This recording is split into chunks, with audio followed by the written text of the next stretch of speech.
Водманса здесь нет, он старше. Старше, да? Конечно. Средний, да, Годманса тянет? Я не знаю, так. Это мысль. По января 8 смерть. Я просто не знаю. Значит, у него волна 8 смерти, у него волна Кавака. Вот здесь он. У него волна бури, то есть этой грозы. Сам он 8 кими. И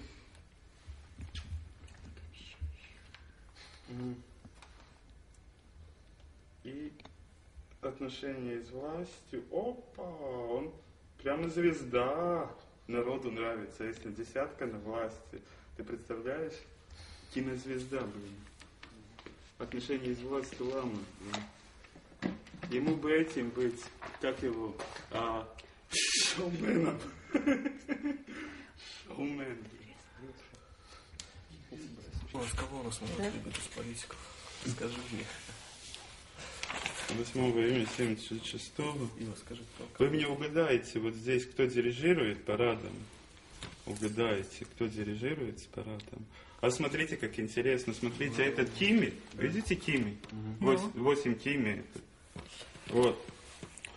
А этот орел, 10 орел. То есть десятка, он рожден, чтобы занимать должность уже. Десятка, он рожден, чтобы занимать должность. А Кими, это тот, который им руководит. Кими для него руководитель в волне. Значит, этот может быть в должности, но подставная фигура этого просто. Значит, этот может быть, как говорится, его таким наставником. И у него самого 10 орел, 10 мен. Вообще десятки прирожденные для власти.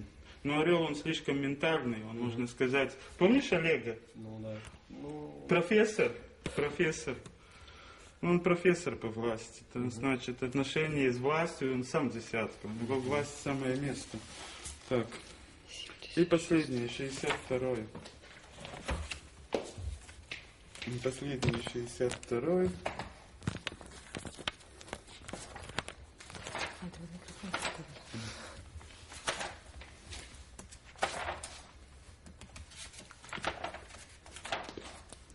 19 февраля 62 года.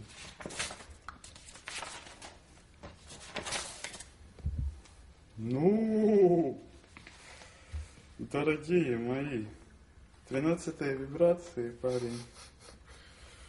Девушки, это я не знаю, 19 февраля 62-го, точно правильно. Значит, идет волна Хау.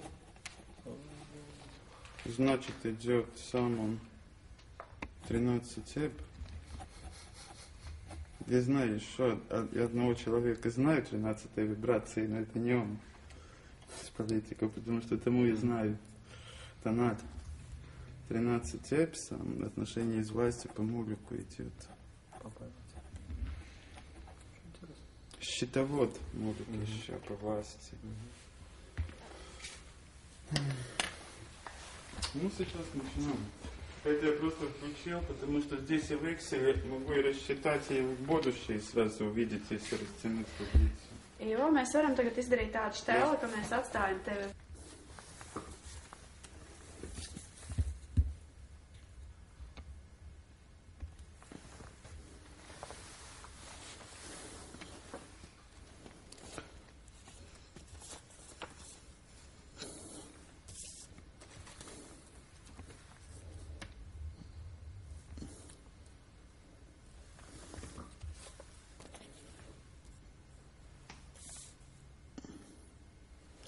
Tā, no sākuma, ko mēs šeit redzam? Mēs redzam divus cilvēkus, 19. februāra 62. gada un 17. augusts 69. gada, kuri pieder pie dienvidu tipa. Praktiski viņi ir darba rūki un iet kolektīva ietvaros. Paši viņi lielā mērā lēmumus pieņemt nav spējīgi. Viņu lēmumus pieņem, kā saka, vai nu padomdevējs, vai viņi darbojas partijas ietvaros. Šie ir trīs cilvēki, kas spējīgi paši pieņemt lēmumus. Divi cilvēki, 15. jūlijas 79. gads un 8. jūnijas 76. gads pieder pie rietumu tipa tonāla. Tas nozīmē manipulātora tips. Šis ir intelektuālais manipulātora tips, 8. jūnijas 76. Bet pat cik 10. vibrācija viņš ir, teiksim tā, karmiski, jo viņš ir dzimis ar uztveres tipu, dzimis, kas ir ļoti labs piemērots priekš vadītāju. Vienkārši nelaime ir tā, kad viņš daudzas lietas uztver, pirmkārt viņš ir emocionāls, otrkārt viņš uztver idealizētā veidā. Rodas iespējas, ka cilvēks, kas ir ērgļa vibrācija rietumu tipa, viņš it kā dzīvo idealizētā pasaulē. Viņam viss ir kārtībā, viss ir skaidri, intelektuālais potenciāls milzīgs, bet dažreiz varbūt atrauc no realitātes. Šis te, kas ir 15. jūlijas 79. viņš arī pieder pie rietumu tipa. Bet te ir cits enerģētikas tips. Praktiski cilvēks, kā saka, ekstremāls un visu laiku balansē uz naža asmens. Atšķirās ar to 11. vibrācija. Nozīmē tādu lietu, ka bieži vien cilvēks pats to negribot, viņš ātri kaut kur uzkāpj, ātri sagrauj. Manik, šī te brieža enerģija, viņa praktiski tiek uzskatīta kā tirgotāja, aizkārtne. Un šī enerģija, viņa simbolizē ņemošu roku. Cilvēka organismā tas viņš ir saistīts, piemēram, ar tveršanas refleksu. Te ir, pirmkārt, kā saka, viena tāda lieta, kad cilvēkam tas tveršanas refleks ir, kā saka, ļoti dziļi iekšā, un atrodoties kaut kādās struktūrās, viņš mēģinās realizēt šo te tveršanas efektu, kā saka, tādā veidā, kad bieži vien saķer neiespējamo vai to, ko nedrīkst. Bet tā tveršana ir saistīta ar materiālām lietām vai ar kaut kādu varu tur ietekmi? Tā tveršana ir saistīta ar tām lietām, kas attiecas uz mūsu dzīvi. Viņa var attiekties uz naudas lietām, uz pretējo dzimumu, uz visu, ko cilvēks uzskata par vērtību, par savu bagātību. Saprotiet, viss, kas ir kā simbolizē viņa statusu. Pie tam viņam piemīt šai enerģētikai viena tāda īpašība. Viņi paši to nemanot, var piespiest, neko nedarot, var piespiest apkārtējos viņiem ticēt pat tad, kad viņi pilnīgi melo. Jo apkārtēji ar šo cilvēku runājot, viņi nokļūst it kā viņa enerģētikas laukā un pieslēdzās viņa tam emocionālajam plānam. Un šeit ir tāda lieta, ka šī enerģētika viņa ir saistīta ar tādu niansi, kad ja cilvēks pats tic tam, kam runā, notic arī apkārtēji. Viņš ir tāds emocionālais manipulators. Un šis te ir rīcības cilvēks, tas ziemeļu tips, viņš praktiski, teiksim tā, viņš iet pa dzīvi kā biljarda bumba. Saprotiet, biljarda bumbu palaiž, un viņi tur, kā saka, iet pa pārējām bumbām, rodas kustība. Ļoti spēcīgs triecienspēks. Pats interesantākais ir tas, ka šie divi cilvēki ir saistīti 22. janvāris 70. gads, un 8. jūnijas 76. Jo, redziet, šis cilvēks, 76. gads, viņš ir kā jau dzimis kļūt par varas pārstāvi, bet ir kaut kāds, teiksim tā, katrs atrodas zināmas enerģētikas pakļautībā, un sanāk tā, kad viņiem nonākot līdzās, šis te cilvēks nokļūst šī te cilvēka, kas ir 22. janvāris enerģētikas pakļautībā. Automātiski. Šeit ir viena tāda lieta, kad praktiski šī te cilvēka enerģētika, šī te 70. gada, ļauj šim te izvirzīties uz varu. Bet praktiski bez šī cilvēka, šai te personai trieciena spēka nekāda varā nav. Jo viņš ir vairāk, kā saka, intelektuālis, tad šis ir trieciena spēka cilvēks. Praktiski attiecības ar varu šiem te visiem, šim attiecības ar varu ir adekvātas. Šim attiecības ar varu ir, teiksim tā, tanī tonālā, kas simbolizē varu, trāpa enerģijas zvaigzne, kas ir, teiksim tā, tāda enerģētika, kas ir Kirkoravam, kas ir Elvisam Preslijam, viņa saistīta ar tādu ar cilvēku pievilkšanu, ar enerģētisku un ar enerģētisku paņemšanu. Viņš praktiski kā šovbiznesa zvaigzne varā darbojās. Ir vēl viena tāda lieta, kad šīta cilvēka triecienspēks ir tāds, kad pats interesantākais ir tas, ka šīta zīme ķimi, viņa arī simbolizē actiķiem galvaskausu.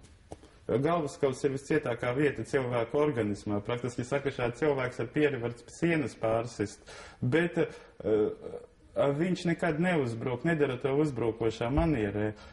Viņš to dara kā saka, tāds sitiens iet sitiens, bet viņš iet tāds, kad, teiksim tā, viņš nav vulgārs, viņš nav agresīvs. 8. līmeņa vibrācija, 8. līmeņa tonāls 8. vibrācijā viņš ir sabalansēts. Un tas sitiens izveidojās tādā veidā, kad cilvēks, kā biljarda bumba, visa viņa rīcība, katra viņa rīcība izraisa kaut kādu kustību, kopējo. Bumbas sāk mētāties, tikko viņš pakustās citas, bet viņš pats saglabā savu formu, lai kur viņš ietu. Biljarda bumbu tu neizmainīsi, tu neiespiedīsi, kāda viņa ir, tādu formu saglabā. Viss turgalvīgākais, praktiski viņu nevar neietekmēt, neuzpirkt. Viņš darbojās, teiksim tā, viņš darbojās, lai darbotos. Un šiem te cilvēkiem ir mērķis politikā, un šiem te diviem ir mērķis. Šie te cilvēki 3 pieder pie tipa, kuram mērķa nevar būt. Šim arī nav mērķa. Viņš vienkārši darbojās un pēc tam ierauga, ka mērķi ir sasniedzis. Ziemeļa tips tā iet pa dzīvi, daru, kaut ko panāc. Es nedomāju, kas būs tālāk. Vienkārši, kā Portas teica, dzirus, потому что dzirus. Filmā 3 musketieri. Tātad šeit ir, kā saka, miedarbība. Šis cilvēks, šim attiecības ar varu ir ļoti interesantas. Pats interesantākais, ka es pievēlu, ka šis cilvēks ir tomēr saistīts ar šo cilvēku. Viņi abi divi ir savstarpēji saistīti, kaut arī viņš var priekš publikas maskēt šo te saiti. Jo viņš ir briedis, kas mīl maskēties. Rietuma enerģijas cilvēki viņai scēnas mīl palikt. Viņi nekad nerunās patiesību. Un saistība ar varu var būt ar šo cilvēku, ar interesēm kopējām. Kas attiecās par šiem te diviem, tad šeit ir vispār ļoti interesanti. Šim te cilvēkam, kas ir 19. februāris 62. gads, vispār vajadzēja būt par mācītāju. Jo šeit ir zināms, kā saka, garīguma līmenis, kā cilvēkā, iedzimts. Un teiksim tāds, tas garīguma līmenis ir kopienas līmenis. Viņš uztver visu caur kopienas prizmu. Praktiski atrodoties kaut kāda kolektīva ietvaros, viņš nekādi nevar iziet ārpus, kā lai to pasaka, tā kolektīva lēmumiem. Un ja kaut kādi lēmumi būtu jāpieņem pārvaldē, kaut kādi lēmumi, viņa motivācija izietu no tā, nav svarīgi kādu rezultātu atstāja, svarīgi, lai mūsu kolektīvam viss būtu labi, lai mēs šeit nesastrīdētos. Ar varu attieksmi viņam ir kā Plička grāmatvedis, saprotiet, ir tāda.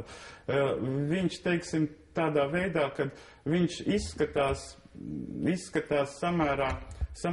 samērā tā, kad iet ļoti viegli, pa dzīvi, bet nokļūstot varas, kā saka, struktūrās, viņš uzreiz sāk rēķināt, sāk skaitīt, sāk domāt.